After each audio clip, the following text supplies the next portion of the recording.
বর্তমান পরিস্থিতিতে দাঁড়িয়ে আজকের আলোচনাটি ভীষণ গুরুত্বপূর্ণ হতে চলেছে। পশ্চিমবঙ্গ পুলিশ তথা কলকাতা পুলিশের এক্সাম, রিজার্ভেশন এবং পেপার বা প্রশ্ন ফাঁসের বিষয় নিয়ে আজকে কিছু গুরুত্বপূর্ণ আপডেট এবং কয়েকটি কথা আমরা আলোচনা করব। তোমরা জানো আন্দোলনের ফলাফল কি হলো, তার জন্য ডেপুটেশন দেওয়া হয়েছে এবং জানা গেছে বা বোঝা গেছে যে কয়েকটি বিষয় পরিষ্কারভাবে পিআরবি বলে দিয়েছে। নাম্বার ওয়ান, এক্সাম আদৌ কি নেওয়া সম্ভব? না, এক্সাম কোনোভাবেই নেওয়া সম্ভব না। যারা মহামান্য কলকাতা হাইকোর্টে জাজমেন্টে বলা হয়েছিল যে অনগোয়িং প্রসেসে কোনো বাধা পড়বে না, তবে এছাড়াও অনেক কথাগুলি বলা হয় যার ফলস্বরূপ একটা কথা আরেকটি কথার কন্ট্রাডিক্ট করে, অর্থাৎ একটি কথা আরেকটি কথার বিরুদ্ধে যায়, অর্থাৎ কিছু সপক্ষে যুক্তি হয়, কিছু বিপক্ষে যুক্তি হয়।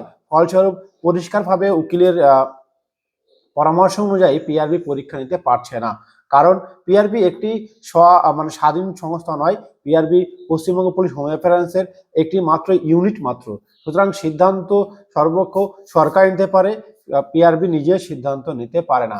সুতরাং কোনোভাবে ওবিসি কেস না মেটা পর্যন্ত কোনো পরীক্ষা হবে না।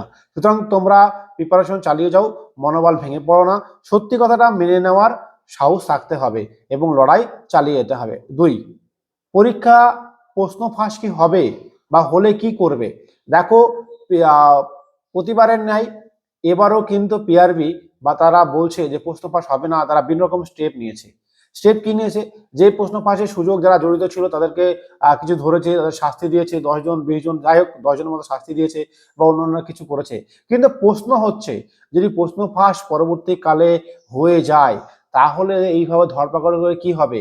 গ্যারান্টি কোথায় বা সিউরিটি কোথায়? প্রশ্ন ফাঁস হলে তারপরে পরীক্ষা কি বাতিল হবে না পুনরায় এক্সাম হবে, এই সমস্ত বিষয় নিয়ে কোনো কথা বলেনি। তাহলে কিন্তু এখানে প্রশ্ন থেকেই যায়। দুই, প্রশ্ন কিউআর কোড বসানোর কথা বলা হলে তারা বলে বাজেটের বাইরে। এটা একেবারেই আমার মনে হয় হাস্যকর বিষয়। কেন বাজেটের বাইরে যাবে? এর জন্য কি দায়ী ছাত্ররা? এর জন্য কি দায়ী যারা পরীক্ষা দিয়ে তারা অ্যাসপিরেন্টকে দায়ী? বাজেটের বাইরে কি বাইরে নয় সেই বিষয়টিকে দেখা ছাত্রদের। একটা সুষ্ঠু পরীক্ষা করার দায়িত্ব হচ্ছে পিআরবির। এবার এর জন্য যারা ধাপ করা প্রয়োজন তাদেরকে করা উচিত এবং তাদেরকেই তাদের মেন যে শাখা বা গভর্নমেন্ট বডিকে অবশ্যই বলা উচিত এই বিষয়গুলো অকুপেল করা উচিত। দুই, বলেছে সিবিটি অর্থাৎ কম্পিউটার বেসড টেস্ট নেওয়া যায় কিনা। ওনারা বলেছেন যে কম্পিউটার বেসড টেস্ট যারা নেবে, সে টিসিএস হোক বা অন্যান্য কোম্পানি হোক, তাদের বাজেটের বাইরে। কেন? এখানে বাজেট একটা জীবনের থেকে বা একটা বেকার জীবনের থেকে বা যে আমাদের পশ্চিমবঙ্গ সরকারের যে নীতির বিরুদ্ধে চলে যাচ্ছে, প্রশ্ন ফাঁস হয়েছে, তার থেকে বাজেটটাই বড় কথা হয়ে গেল। এই তাহলে এগুলো মানুষের বা বেকারত্বের বা একটা ছাত্র জীবনের কোনো মর্যাদা নেই, যে টাকা পয়সারই মর্যাদা তাদের কাছে অনেক অনেক বেশি। এটাই বোঝাতে চাইছে।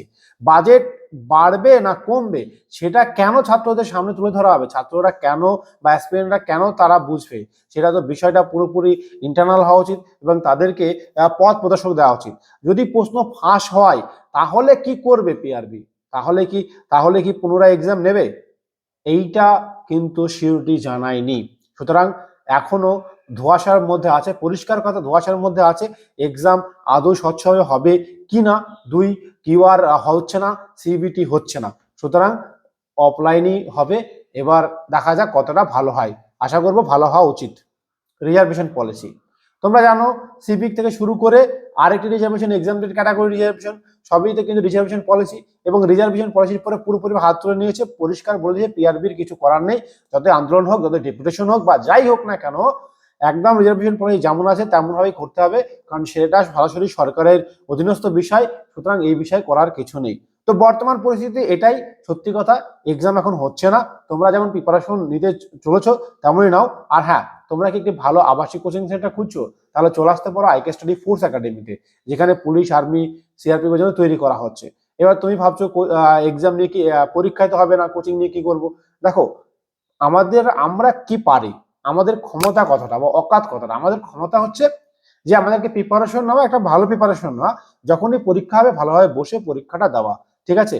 আর বাকি যে বিষয়গুলো ঘটছে, পিআরবি যখনই হাত তুলে নিয়ে বলছে, পিআরবি যে সংস্থা পরীক্ষা এক্সাম কন্ডাক্ট করবে সে বলছে আমাদের কিছু করার নেই, আমাদের বাজেটের বাইরে, আমরা একটা ইউনিট মাত্র, আমরা জাস্ট পরীক্ষা নিই। তাহলে এই ধরনের কথাবার্তা যে চালায় সে বলতে পারে, তাহলে তুমি কি করতে পারো সেটা একটা ভাববার বিষয়। তো যাই হোক, সত্য কথা অনেক কড়া হয়। তো তোমাকে বলবো এটাই সত্যতা, যে এক্সাম হবে এবং তোমাকে খুব ভালোভাবে প্রিপারেশন নিতে হবে। তার জন্য পারলে চলে এসো আইকে স্টাডি ফোর্স একাডেমিতে, কমেন্ট সেকশনে ফোন নম্বরটি পেয়ে যাবে।